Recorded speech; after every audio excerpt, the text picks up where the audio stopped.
আমরা জানি আমাদের দেশ স্বাধীনের আগে পূর্ব পাকিস্তান, তার আগে আমরা অখণ্ড ভারত ছিলাম। আমাদের মুসলমানরা এই ভারত উপমহাদেশ 850 বছর শাসন করেছেন। হিন্দু, বৌদ্ধ, খ্রিস্টান, মুসলিম নির্বিশেষে সকলে নিরাপদ ছিল।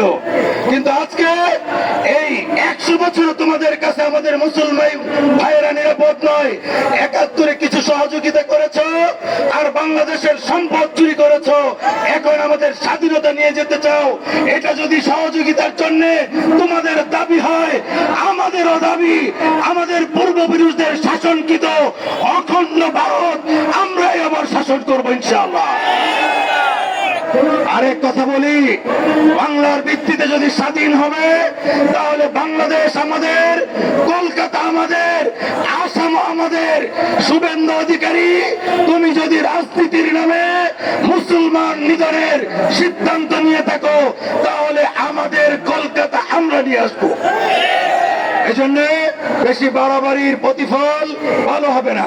2 নম্বর কথা হলো, একটি ইন্টারিম গভর্নমেন্ট 5 তারিখে গণ অভ্যুত্থানের পরে দেশ পরিচালনা করেছেন। আমাদের কেন্দ্রীয় নেতৃবৃন্দ জমিয়তুল উলামা ইসলাম এই বিপ্লবের সমর্থনকারী নয়, সক্রিয় অংশগ্রহণকারী দল। এই বিপ্লবের সাথে আমাদের ভাইদের রক্ত জড়িত আছে। কওমি অঙ্গনের 85 জন ভাই শহীদ হয়েছেন। আমাদের দলের অনেকেই বুলেট বিদ্ধ হয়েছেন। আমাদের দলের অনেকেই আহত হয়ে হসপিটালে চিকিৎসা নিয়েছেন। কিন্তু নির্বাচনের 3-4 দিন আগে 9 তারিখে ইউনূস সাহেবের মাথায় ভূতে ধরেছে। তিনি আমেরিকার গোলামি করার জন্য বাংলাদেশের স্বাধীনতাকে বিকিয়ে দেওয়ার চেষ্টা করেছেন। এটা কোন সমঝোতা চুক্তি নয়, এই চুক্তি হলো 10 বছরের গোলামি চুক্তি। এদেশের মানুষ এই আমেরিকার সাথে গোলামি চুক্তি মানে না। অনতিবিলম্বে এই চুক্তিতে কি আছে জাতির সামনে উপস্থাপন করা হোক। জাতি যদি ভালো মনে করে এটা থাকবে, নতুবা এই চুক্তি থেকে বেরিয়ে আসতে হবে।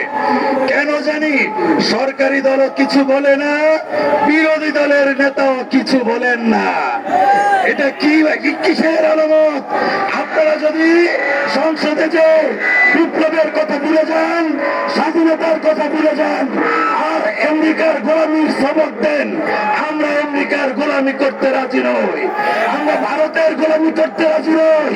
স্বাধীনতার জন্য যদি রক্ত দিতে হয়, জীবন দিতে হয়, ভারতের মুসলমান রক্ষায় যদি রক্ত দিতে হয়, জীবন দিতে হয়, কারা কারা প্রস্তুত আছেন?